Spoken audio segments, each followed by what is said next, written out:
Hi, I'm Stefan Kertes, and welcome to On Becoming a Healer.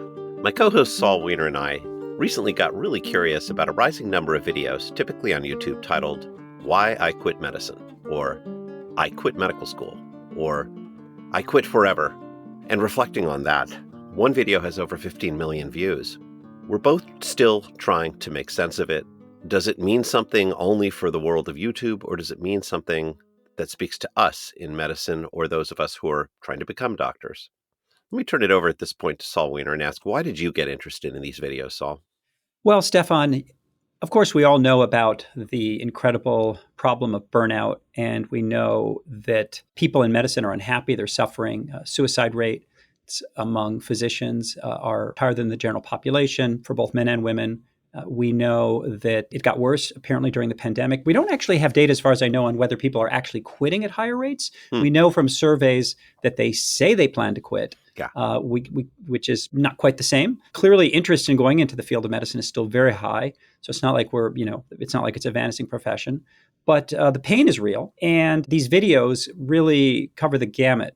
They range from, on the one hand, people who are sort of transparently like YouTube personalities who are hawking something. The next video might be on why you should buy my handbags. And then there are others that are heart-wrenching. One thing that's interesting is just how popular these videos are. I mean, as you said, they tend to have huge numbers of comments, huge numbers of viewers, and they seem to be almost a genre. Now, it's not just medicine that has this genre. There are, why I quit being a lawyer. A lot of that you see on YouTube. But I will say that for medicine, it's a much bigger pool as far as I can tell. And then the other thing I think that's striking for me and that I'm hoping to talk about is after watching a bunch of them, I have some thoughts about what they're not discussing, what's missing from them that I think are important. I feel like there's something quite narrow about these in many ways, and there are some exceptions, but they focus very much on very concrete things like there's too much paperwork, I'm exhausted.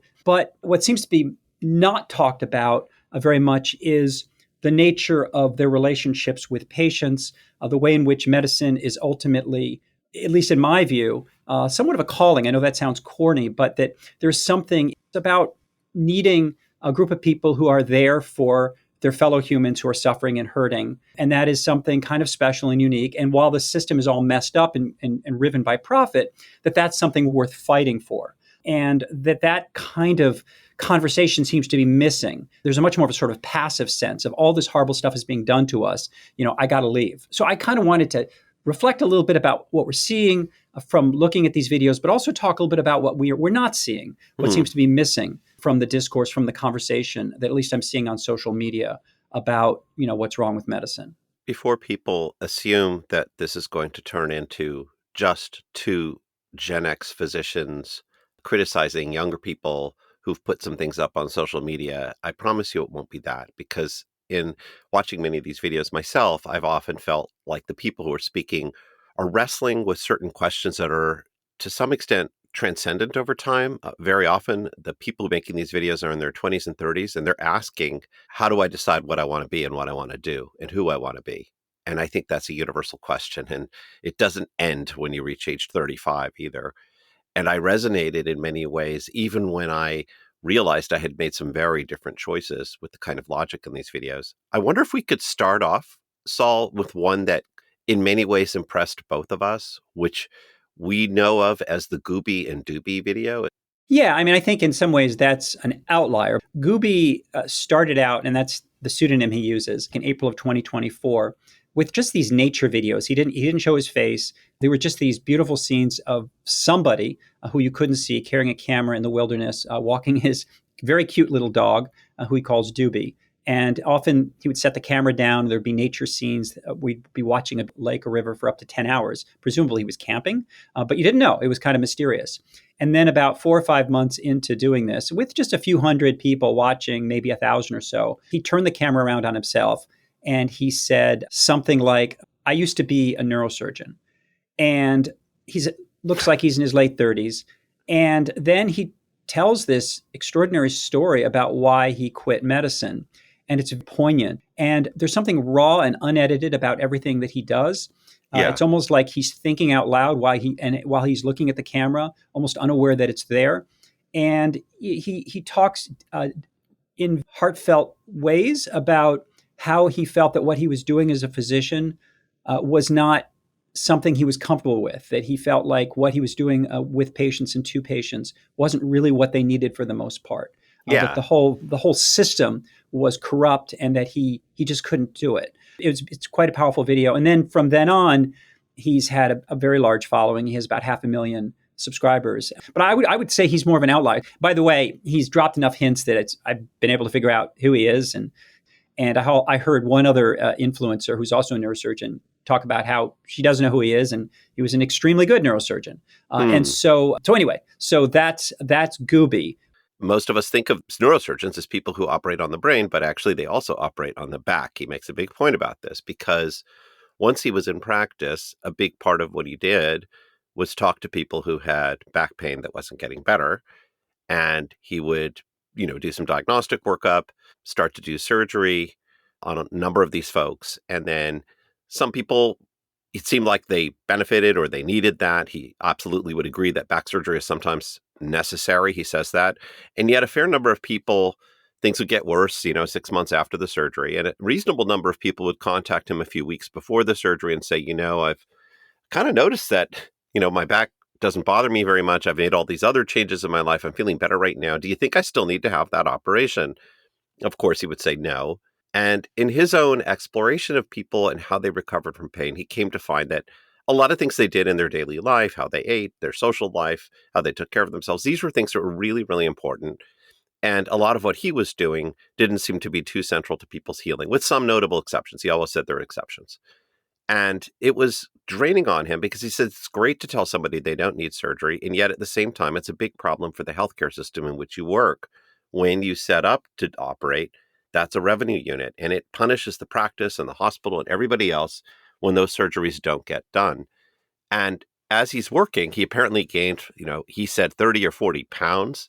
He wasn't feeling very good. He was really deeply into the processes by which people recovered, but he was not really very much part of their recovery. And gradually he came to the decision with his wife that even though it would be a big change, he was just going to quit altogether and take some time to figure out what he was going to do. And he spoke with real sensitivity about the fact that when he tells people he quit, he originally felt embarrassed himself, but gradually he felt free by virtue of saying he didn't know what he was going to do next. Yeah, now I hope that Gooby goes back to medicine. He's not Ah, giving any indication that he will. And here's why. First of all, I do think that him stepping away is critical because he's doing some real soul searching. But look, we need people like that in medicine, and we need people like that in neurosurgery. Neurosurgery is a really important field. There are situations where a brain surgeon is critical. And in fact, it's interesting because I actually saw a comment on his feed by somebody who had been a former patient and said, I just want you to know that you were of great help to me. I saw that And too.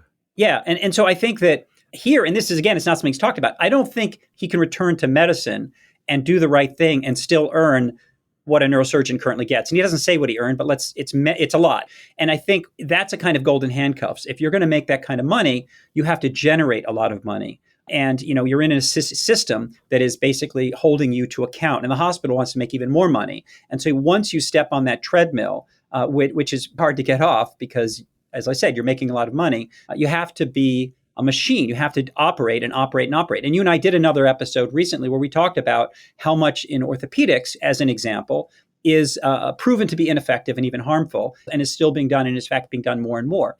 So I think that there is a complicity when we sign up and agree to play by the profit-driven rules where in return we get paid a lot, but we can't practice the way we want. In contrast, you and I talked, actually, it was way back in 2020 with a physician named John Scala who had broken away from the system, set up his own solo practice in Yep. middle America, in central Colorado, hires his own staff, is not connected to any corporate structure, earns less than most physicians, even in primary care, although what he earns is fine, particularly given where he's living. He has no complaints about his lifestyle. There's nothing he feels that he doesn't have, and feels fulfilled and rewarded, at least at the time when we talked to him after 20 years of practice, because he does it the way he wants to do it. And so I think that what I get from a lot of these videos and from the discourse is a sense that, oh, we physicians are trapped. We have no other choice. We're in this system Hmm. that is ruining us. And I think that also raises questions about the medical education environment and the training culture Hmm. that we bring people through that leaves them feeling very trapped and limited and unable to break out of a mold of sort of being, I would say, sheep in a sense. Excellent Sheep actually is the name of a book that was published some years ago about elite students. And I think that's something that I perceive when I watch these videos. Now, again, I don't want to be a scold. I think the suffering is real, particularly when we're talking about people ending their lives, people who are extremely burned out. Something is, the pain is real. But I think that there is something missing in the culture through which these students are passing. And of course, it's not a homogeneous group of people. If you and that's reflected in these No. videos. And I want And I to think it's worth talking about that. so I want to plant a flag on a couple other things about Doobie that may be important as a point of comparison. First of all, his account of himself gave me the strong and overwhelming sense that he truly wanted to heal people and he wanted to understand how people got better. That at the heart of all things was that people were getting better often without surgery. And then he didn't want to be pushed in any way to do those surgeries. He really was genuinely interested in healing. That's what he cared about most. And he felt like the profession was at odds with that. And I saw in that video a person with the heart of a healer who really wants to heal. And then the second thing is that he wasn't a professional YouTuber. This is really going to be important as we talk about some of the others. Yeah, and I think, I mean, just to put that in perspective, I agree. Just it was several years ago that a groundbreaking study was published in JAMA Psychiatry on pain reprocessing therapy for chronic back pain that showed that you could take, if you were a well-trained psychologist in this practice, you could take people with chronic lower back pain, and in a randomized controlled trial, you could profoundly benefit them in a relatively short time, and that these patients, 60 some odd percent of them were pain free after a few weeks of pain reprocessing therapy, and that the effects lasted even at a year compared to a control group. And obviously, that is not encouraging news for the industry that wants to make money doing back surgery. Yeah. But it's really important information for patients. And I think that's kind of what Gooby was getting at. He was saying, look, this kind of mechanistic approach isn't really what my patients need, and I can't do it anymore. But again, I would still say that leaving medicine entirely is not the only solution to that problem. I think it was necessary for him to step away. But like I said, I do hope he goes back in a completely different guise with a different approach to practice. But anyway, I think we should talk about what we see, not with him, but for many others. I want to mention Life by Maggie. This is one I watched, which was called either Why I Quit Medicine or I Quit Medicine. And I tuned into it because I've been listening to several dozen of these, and I just was genuinely curious about why she left. And she proceeded to explain that she has been making a lot of videos all day. This one might be a little bit less organized because it was her sixth or seventh for the day. And she explained how she had put together a pretty steady income stream by a mixture of making high quality courses, some of which she started when she was a pre-medical student and then in medical school, how to get into medical school. And that these courses were well liked. People were paying for them. And she was doing work assisting others and making courses on YouTube. And that frankly, she was turning in a pretty good income now on YouTube through making videos.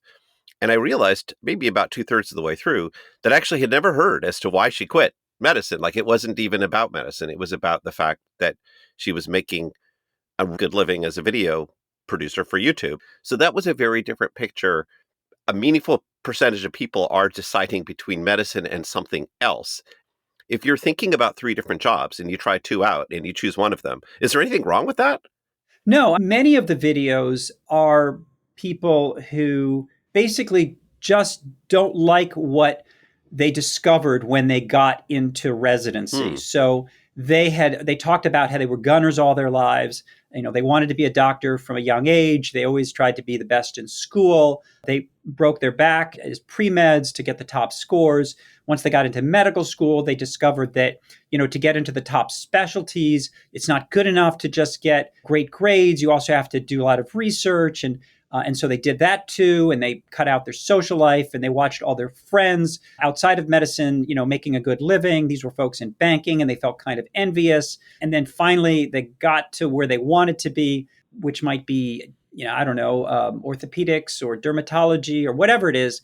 And it's just a grind. And I remember watching one video from somebody who has a big following who's an OB-GYN, and she talked about how she was just up all night just doing fetal monitoring, waiting to figure out when like some unstable pregnancy needed to be rushed to the operating room, and how she had to do a crash C-section just before her shift ended, and just like how it was just too much.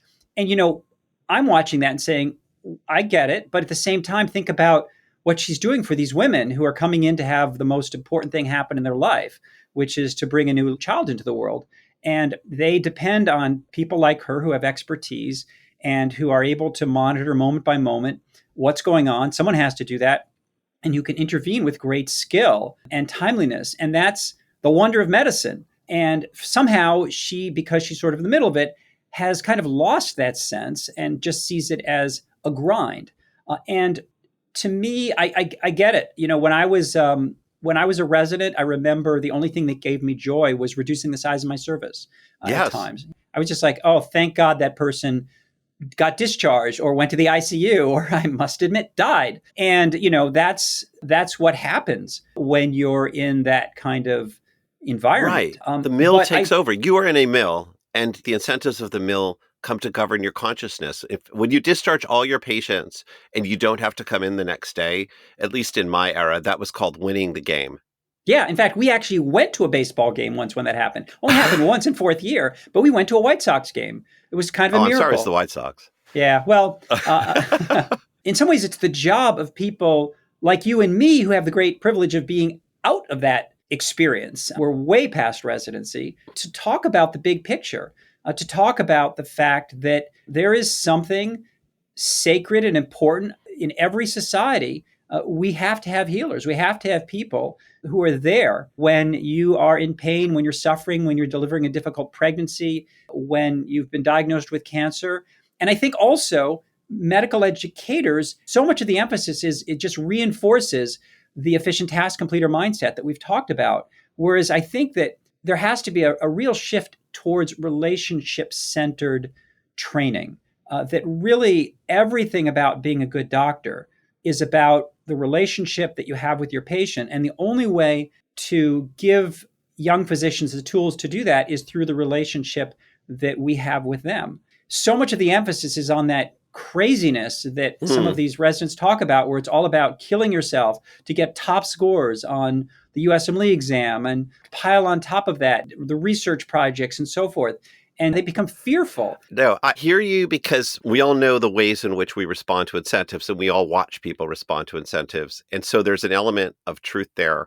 At the same time, many of the people who are leaving medicine or are producing videos about leaving medicine are describing not just the system, but a calculus that they are engaged in themselves. And depending on the individual, I often wind up with pretty substantial respect for the calculus that they're engaged in themselves, because they're making an assessment of what works in life for them or how you make decisions in life. And I want to emphasize that I was not profoundly clear with myself about who I was or what I wanted to be when I was 20 or even 30. So I wouldn't want to assert that somehow today's generation should be any clearer than I was. And ultimately, we're going to come back around to how we want to handle these decisions. But there's a video I watched which struck me as quite logical, and it was by a now strong YouTube personality named Ali Abdal. And he has a video again called Why I Quit Medicine. And he attempted to analyze his own decision based on how we normally make decisions about what to do in life. So he kind of universalized it. He went beyond saying something was upsetting to him. And in fact, it sounded like he worked in the UK system. It sounded like he actually appreciated his colleagues and appreciated the work. He did not sound like someone who was in extraordinary distress as a doctor. But he said, look, why do we work? What is the point of work? There are really 4 or 5 basic factors that drive us to work and to choose a certain line of work. One is money, you have to acknowledge. In fact, some people argue that everything else that you do could also have other forms of impact, but you have to do work specifically so that you also get money in the process, unless you're in the exceptional class of independent. So you work partly for money.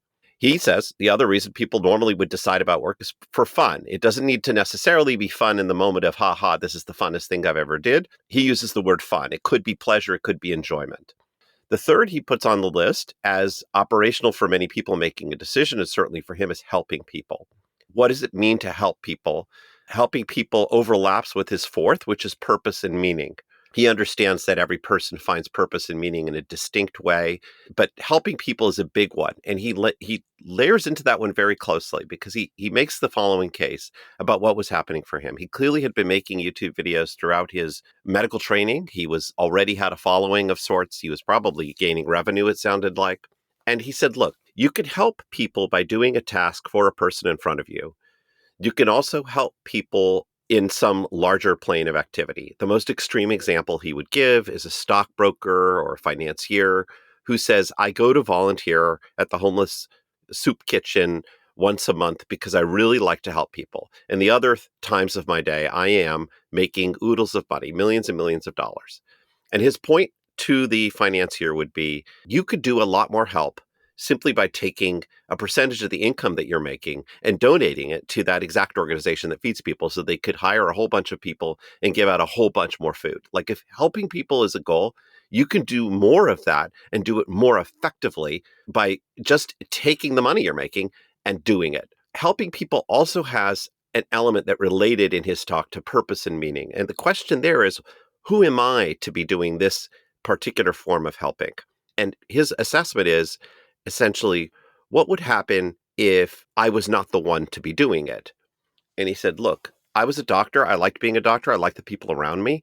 But I was aware of the fact that I wasn't inherently better than other people. There may be doctors out there who do a very unique kind of surgery and they're profoundly unique and they render a service that's unique. But if I were to step away from doctoring, and that's what I was thinking of doing, someone else would be right there to do exactly what I was doing. And they probably would do it about as well as I was doing it. Conversely, my YouTube channel and the videos that I make, not only do they make money, but I receive hundreds or even thousands of messages of feedback saying, thank you so much for the course that you had on YouTube or that I took through you. It helped me and my husband decide how to change our lives. It helped us realize how to change factors that would enable us to have children. He came to think that what he was doing in teaching on YouTube was irreplaceable and that no one else would step right into that role. Conversely, in medicine, what he was doing was not that unique. And so he had less of a sense of meaning from medical practice. And I don't think you can talk about Ali Abdaal's analysis as simply an indictment of the healthcare system or an indictment of the efficient task completer mindset, or can you? So I'll have at it. Yeah, I think that the case that he makes is in some ways unimpeachable. It seems like he's thought about it and he's made a decision that works for him and may work well for other people. But as I listen to him, I'm thinking about a patient I saw just the other day in clinic. This was an 83-year-old man who lives in the Chicago Housing Authority buildings and came in because he had strained his back that morning trying to lift and move his bed so that the maintenance guys could get to the radiator. Apparently, it's a requirement every year that they have to come in and do certain types of maintenance, and it's his job to move his bed. And he lives alone. Apparently, his kids, I think, live in Tennessee. And he had hurt his back trying to do it. And the maintenance people showed up and they said, we're going to come back tomorrow. It's your job to move this bed. So he took the bus in to clinic. He was able to make it to the bus, climb up the steps into the bus, I think, which sounded like it was pretty painful. And when I saw him, he was obviously in a lot of pain, but there was no self-pity. He wanted me to give him something for the pain, and he planned to go back and move that bed. So I said to him, look, you can't move that bed. You got to find somebody to help you. Can you, maybe you could hire somebody? Because he said he was all alone. Or maybe ask the folks at the CHA housing if they could do it. He's like, no, it's in the lease. I got to do it. And then he said, look, I'm on a fixed income. I can't hire anyone to do this. And then I said, well, maybe we give you some ketorolac injection. No, I don't want any shots. Just give me some pills. And then I said, we have a physical therapist here who could actually see you. He's like, no, I don't have time for that. I got to get out of here. And so I was like, well, why do you have to go in such a hurry? And he said, well, I'm writing some letters I have to send. I'm like, what kind of letters are you writing? And he said, well, and he looked kind of proud. He said, I'm sending each of my kids, who would be adults at that point, $20. And I want to get those letters off. And I said, are they aware that you're in this situation where you've got, and he's like, no, I'm not telling them. They've got their own problems to deal with. And so the picture I got of this guy, first of all, I'm sitting here having this conversation with the guy, trying to figure out some solution. And it's very poignant. I mean, it meant a lot to me to have this exchange with this much older man living under very difficult circumstances who isn't asking for anything, who obviously is very proud. And I don't know, I wouldn't trade that for anything. And I felt like there was something, I felt moved by it. I felt extremely privileged. I can't say why, but very privileged to be able to have this kind of conversation with somebody across such a chasm in terms of the differences in our life. I was touched. So that, I guess, in some ways, that's my answer. That to me is, if somebody said to me, well, you probably didn't help this guy much, you Yeah. still ended up just giving him ibuprofen. Wouldn't it be better if you were like an investment banker and you made a ton of money and you donated that money to charity? I'd be like, God bless you, go do it if that's what you want to do. Hmm. But that's not me. And so I think that that's what I'm trying to get at here. I wish there was more conversation about the kind of connection, that the shared humanity that occurs between human beings when the doctor comes in and sits down and they have a toolkit. My toolkit is my medical training. I didn't get to take a lot out of that toolkit except for some ibuprofen, but I felt like I was present for this person, and that felt important. The other thing I think is that I think doctors are trained to feel interchangeable. There's something about the way in which we're trained Hmm. where there's this emphasis on, know the guidelines, follow the protocols, see patients quickly, and so forth. We talk about the burnout and the depression and the misery. And I think while everybody who describes that in these videos externalize it, they have a long list of things that they feel are wrong with medicine, and they're probably correct about all of them. Let's face it, I don't think that's why people are killing themselves. And look, in a lot of other professions, there's bureaucracy and paperwork, and it's riven by capitalism. I think there's something particularly tragic when you go into medicine and you have the idealism and you want to have these deep connections with patients, which I think is really behind a lot of what many people who are pre-meds and who seek a career in medicine are looking for. But something happens during that training where it's not reinforced, it's not cultivated. In some ways, it's squelched, and they end up unable to make those connections and maybe not even fully aware of what it is that they're supposed to do. And yet, at some level, they sense the lack of meaning. And I think that could cause despair. For me, those brief moments of connection with patients, I mean, the fact that I couldn't fix his bad back, that was okay. I mean, that was okay. And another thing I think is a lot of people who go into medicine set unrealistic expectations for themselves. They feel like, gosh, that was a total waste of time. This guy came in and I really couldn't help him with his back, and I have all this training and I can get to apply it, and what's the point? And I can't fault them for that, because the way we're trained, we're left thinking like, oh gosh, I'm so smart, I learned all this stuff, and yet I'm not helping people, and besides, I'm not even giving enough time to help them. And I think that can lead to a sense of personal failure, a sense of not being able to do what I feel like I should do.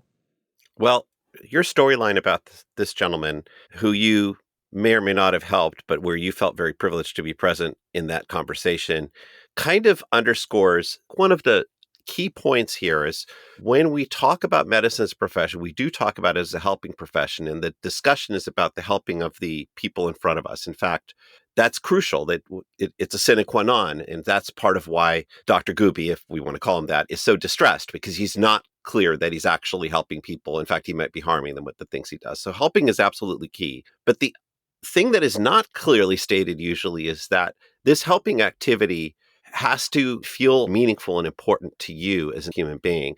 I remember as a kid, I felt really good when I could help save the life of a bird, which I wrote down in my diary studiously at the age of 10. But when I went through college and began to see a whole bunch of different fields, I had a list of things that were acceptable to me. And I mentioned the entire list to my parents, both of whom are immigrants to the United States. And I said, I think medicine is good. I think they do being a therapist. I think I like political science. I think I could like being a social worker. I think I might want to be a psychologist. And they said, oh, that's great, but you're going to be a doctor. And, that's really what you have to do. And I was like, really? Yeah, because that's reliable income, and that's what you should do. That is the right thing, Stefan. It could have been a very dangerous move if other parents had made that move or played that hand with a different kid. But in my case, I actually liked a lot of stuff about medicine already, and I had liked the biology stuff I'd done. I just didn't like the organic chemistry. We have a whole episode on that. But I wound up doing medicine, and then I wound up in a high-end medical school thinking, wait, this is okay, but everybody is just going up an escalator here, and I don't really understand what's in this for me. What am I doing here? Am I just going to like go up an escalator and move through a set of stations? In fact, I remember one of my faculty mentors saying the whole purpose of this is so that you do this right so that you can get to the next station, which is going to be your residency. And then the one after that, which will be your fellowship. And if you do these things, you'll get to the right stations. And I remember feeling kind of hollowed out, like, what's in this for me? And that's actually the point of Dr. Abdal's video, which is that point after helping people is what's in it for me. And that's also the point of your storyline. It's like, I understand that you may very well have touched or helped the life of this individual patient, but you're not embarrassed to say that this moment you had with the patient really affected you and it really affected your day and it felt like a good day. It's not just that you like the guy, it mattered to you as a human being. And helping is a good thing, but it sits in relationship to this other thing, which is what's in it for me. How does it speak to who I am? Dr. Abdal in his video says what's in it for him is that what it really matters is teaching. He loves teaching. That's why he's on YouTube now. But obviously for you, in your story, and maybe for me, we get something back that we are trying to pin down and express. And I guess the obvious question that follows is there something about the way people select themselves into medicine or the way medical training occurs that hinders the discussion of what we are trying to obtain for ourselves? I think this is a great question. You know, people enter medicine at a pretty young age, and they're being pushed into it by a whole bunch of signals. And as you said, it can be as As was much I. as yeah, as you can as much as you can make a lot of money, you can have a lot of status, and some people go into it already hell bent on becoming something that they associate with high pay or status or whatever. And anyway, one of the videos that struck me was an interview with a 37-year-old guy who had gone into medicine at a much older age. In fact, I think he was 37 when he entered medical school. He was now older. He was now in his 40s. I think he was recently done with residency. But bottom line is he had come from a prior career as a flight engineer and then a biomedical engineer. And he talked about how going to medical school in his late 30s and being married had been brutal. And he had no idea quite what he'd been getting into when he did it, but he loves what he's doing. And he talked about the fact that, after having been in what he considered sort of the sterile world of engineering, that just the joy of walking into an exam room to see a patient who supposedly has a sore throat, the medical assistant reported this person has a sore throat. And all of a sudden, this patient is crying with concerns about anxiety and all sorts of things that are going on in the life. He felt so privileged to be there and to be able to have that type of interaction. And, it struck me that this was a guy who's much further along in life than the average person coming out of college or high school who's decided to become a doctor. He's been around the block. He's done something else. He knows what the options are. He knows who he is. And he sees the joy for him of certainly what I experience in medicine. And I think that your point is well taken that people come into medicine at a very young age. But I also think that the medical education process itself is somewhat toxic. What I'm wondering is if we fail to show what it is that matters to us and makes us feel good about daily work. That's what I'm worried about. Yeah, I mean, I think obviously people coming into medical school are heterogeneous. There are quite a few people coming to medical school who have simply already decided that they want to make a lot of money and they want good status and they want a good lifestyle. And they'll put whatever in their personal statement they need to put in order to hide that. And that's pretty much why they're there. And unfortunately, that's one of the downsides of having a profession that pays so well and has such good job security. It's going to be attractive to people who are looking primarily for that. I think we have to be honest that's going to be a significant cohort of people who go into medicine. Yeah. So I think that's one problem. But I think there are a lot of other people who come into medicine who are looking for meaning, who are looking for something that will be fulfilling, and it gets squelched. They get buried under this brutal environment of that starts with all the multiple choice testing and the sort of culture of medical school, which is very hierarchical, which can be petty, which can infantilize them. And then they move into a profession where they are pressured as interns to be efficient, to be fast. And also, as a result of this process, they feel beaten down. They don't feel like there are any alternatives. They feel trapped. And that can lead into a depression, hopelessness, and a feeling that there's nothing to fight against. If they haven't learned to feel comfortable engaging with patients, being vulnerable, then they've lost that opportunity to find joy or it hasn't been cultivated in them. At some level, they know that they're missing out on something, but they don't know what it is. That's a recipe for unhappiness, for a sense of what people sometimes call moral injury. And that, I think, that's crushing. And again, I think when we watch these videos, we don't hear this talked about much. I mean, even Gooby is struggling to put words on it. He knows Right. something's wrong. He knows he was unhappy. He knows he wasn't doing right by patients. He was lacking the language to talk about how to push back, to find a path where he could still be a doctor, still be a neurosurgeon, but no longer feel like what he was doing was wrong. He doesn't quite know how to break out of that. He doesn't have the tools, the vision, and so he had to step away. And I think he's trying to figure it out now. Like I said, I hope he does, and I hope he goes back. But I think that's what we're not hearing about from most of these videos, or for almost all of them. I mean, if medicine is about helping other people, there is a problem saying, now each of you medical students should be getting something emotionally rewarding out of this. Like, I mean, are we saying it should be rewarding to you emotionally to have served this patient? I can see a number of arguments against that. For instance, if I am really happy fixing broken bones after car crashes, I guess I could say I'm happy doing that, but it's not something about my relationship to the patient. I'm just take great satisfaction in putting the bones together and knowing that they're going to heal right because I'm darn good at it. By the way, that's definitely not me. But if somebody were good at that and they said, no, what I like is doing technical problems that I know in the long run people will get better from, that's fine. But it still seems a little at risk of being creepy to say, we want to make sure that you obtain maximum emotional pleasure from seeing these patients who are coming in to seek your help. It seems almost violative, doesn't it? At my medical school reunion, I think it was my 30th reunion a couple years ago, I was talking to a woman from my class who became an orthopedic surgeon, who did fix a lot of bones and ended up quitting to become a ski instructor. And she's always a very good skier, and she loves being in the mountains, and she lives in an area where she can do that. And it was disgruntled. And so, how do I feel about that? Well, I think she made a decision, and I think it's great that she has the opportunity to do something she enjoys more. Obviously, it's a privilege to be able to walk away from medicine and become a skier or a ski instructor. It reflects the fact that she probably has a lot of money stocked away, and that's not surprising given what she was doing. And yet, my guess is that she was helping a lot of people by fixing a lot of broken bones. Yeah. Unfortunately, I didn't get to dig in with her as to why she became so unhappy and gave Yeah. up. We don't know. One thing that I can speculate is that if you're just doing carpentry over and over again, even if you're helping people, eventually it just gets tiresome. And the joy in medicine is probably going to come from the relationships you have with the people you're caring for, because every person is in some degree unique. But that requires that you find some joy in that. I mean, again, if you're in primary care and you're taking care of people who have colds, not that that's all you do in primary care, but that's going to get old pretty quickly. So is adjusting medications for blood pressure and diabetes.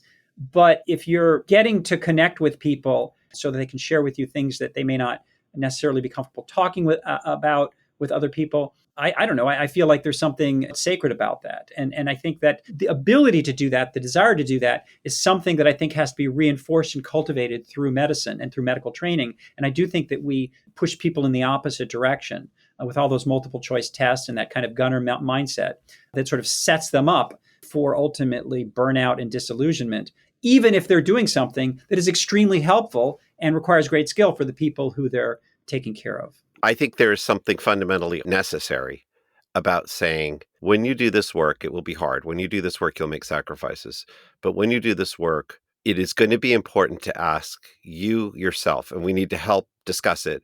Is there something meaningful and rewarding to you as a human being and as an emerging adult, if that's what you are, in doing this work? And where would it be? Where will it lie? It might be different for different people.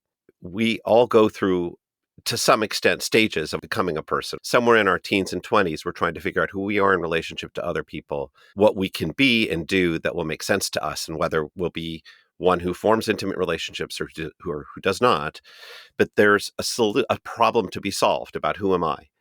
And in the medical profession, we don't train people to give them a sense of meaning. We don't do that per se. And yet it seems like the question has to be on the table. We have to be asking people, what's in this for you, beyond the fact that the profession itself is well regarded or that the pay is good. That seems to me a hard question to ask if the purpose is to help others, but it has to be front and center because a theme in these YouTube videos is I was asking what's in this for me? Who am I? And do I really want to be here?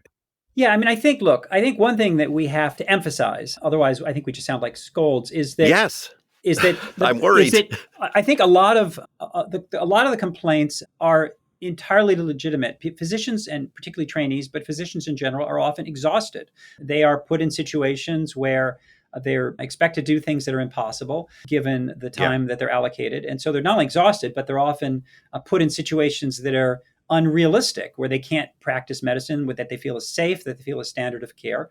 And I think my answer to that is you don't have to walk away from the profession and give up on medicine. You can fight back. You can say, medicine is too important. We need healers in our society. The way in which it's functioning, the way in which it's been perverted by profit, the way in which we are unable or unwilling or untrained or incapable of engaging in forming connections, those are things that need to change. This whole question of physicians not engaging with patients, not connecting with them, is not just a new phenomenon that one would link to the profit driven environment we're in. It goes way, way back. I've been reading a couple of books by a physician from the turn of the 20th century named Richard Clark Cabot, who came from a patrician, old money Brahmin family. And he was a pretty remarkable guy. He talked very candidly about his experiences actually running the outpatient clinics at Massachusetts General Hospital. I'm talking about way back in 1905, 1906. And he describes how poorly he and the young physicians he worked with often connected with patients. There's one episode where he remarks on how a man came in who was, I think, struggling with typhoid fever and was really sick and was basically begging for a glass of water, and how everybody sort of thought that was too trivial a thing for them to step in and provide. Everybody sort of said, oh, well, we give him a glass of water. He won't be thirsty now, but he's going to be thirsty later. So what's the point? Or maybe it can be taken care of by a nurse. And finally, a visitor went over and got this guy a glass of water, and the man felt immense relief. He also talks about how he himself tended to stereotype patients. And he describes at the beginning of the book how a Jewish immigrant came in, and immediately he, as a kind of patrician, saw this guy as a sort of Weasley prototype who he didn't feel much in common with. But then when this man started to talk about how he wanted to help his fiancee, who had tuberculosis and was planning on following her to, I think, somewhere in the Midwest, and wanted to know a lot about what he could do to help. And all of a sudden, the stereotyping that Dr. Cabot was doing starts to fall away, and he starts to see the humanity of this man. And it's so interesting that this is way back in 1905, that a physician is already talking about how much the way in which they're trained gets in the way of seeing the humanity of people, of helping them in small ways. The point is, it's not just a phenomenon that's new. Also, I think complaining about medicine is not new. When I was in high school, I recall being carpooled by a doctor who's actually a gastroenterologist, the dad of one of my classmates, who just said, medicine isn't what it used to be. I wouldn't want my son to go into medicine. And this is like in 1980. So I think we have to understand that this isn't all a new phenomenon. Some of this has just been amplified by social media. But I do think that the pernicious effect of capitalism that's kind of run amok has certainly escalated the problem. Um, Maybe. Well, Maybe. What I do think is somewhat new is the amount of money you can make by going into medicine.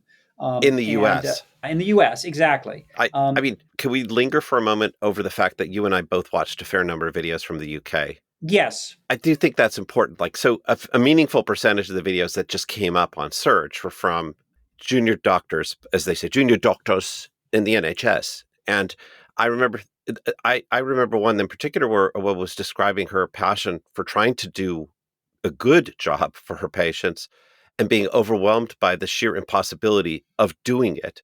She described patients waiting for 10 or 11 hours in what they call casualty, what we call the emergency department.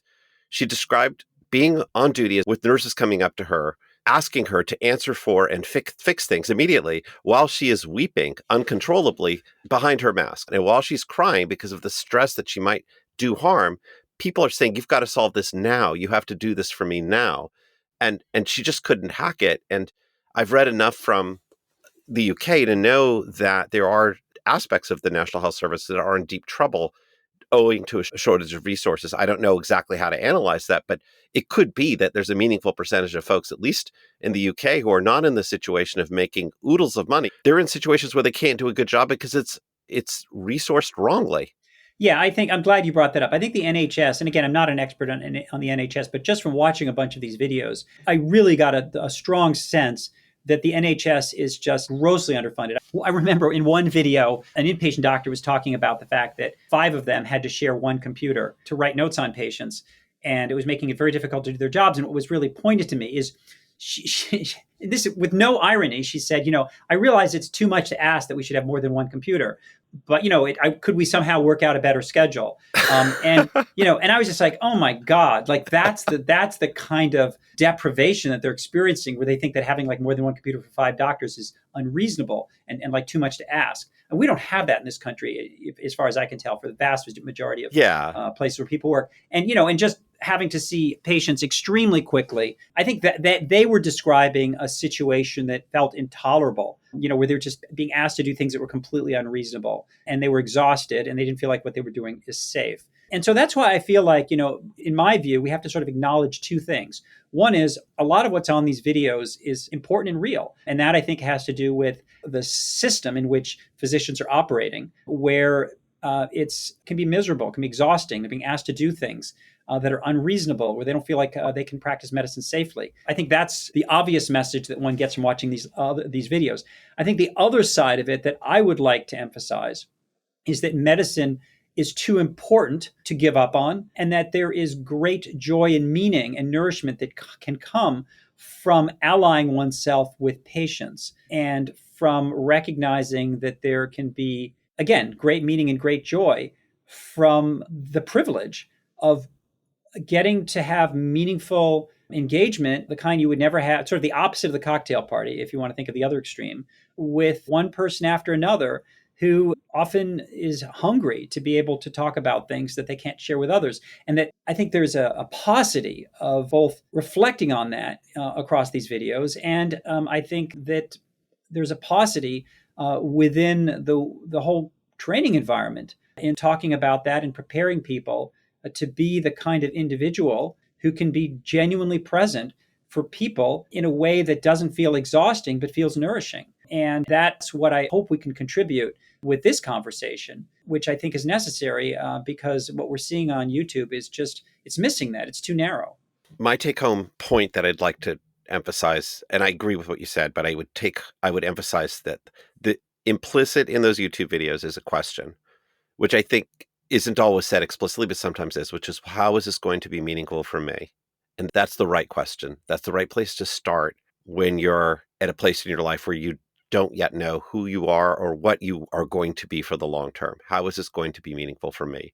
Yeah, and that what constitutes meaning, the universe of things that can provide great meaning in medicine, is bigger than the discourse that we're hearing, that the deeply personal dimension to being present and caring for others has to be part of that menu of options for what kind of meaning one can find by becoming a doctor. That seems so obvious to me, but it somehow falls through the cracks, and it needs to be said.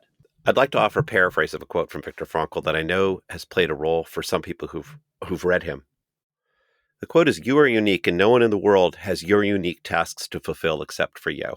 And it's something that Viktor Frankl, the psychiatrist who came out of the Holocaust, wrote in his book, Man's Search for Meaning. And I think it connects to this idea that each of us is unique, and we have unique tasks. And somehow within any given professional structure, a lot is set out for us. But at some level, we have to find a way in which what we are doing answers the unique things that we can do.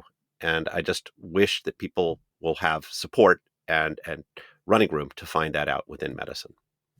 And since you offered a quote, I want to offer one as well. Today we're recording this on the birthday of Martin Luther King. And so I'd love to close with one of my favorite quotes from him, which is, "Life's most persistent and urgent question is, what are you doing for others?" Thank you very much, Saul. Thanks, Stefan. We hope you've enjoyed this latest episode of On Becoming a Healer. If you have and you haven't already subscribed, please consider doing so now. Also, please rate us on the Apple Podcast app, as it will help others find us. And if you have a few moments, leave a review. In addition, if you'd like to make a comment about this episode, we'd love to hear from you. There are a couple ways to do that. If you're using the Apple Podcast app, then just open the episode website link and enter your comment there. Or you can directly go to the website contextualizingcare.org, select the podcast tab, and then scroll down and click on the episode. There you'll find the same comment box.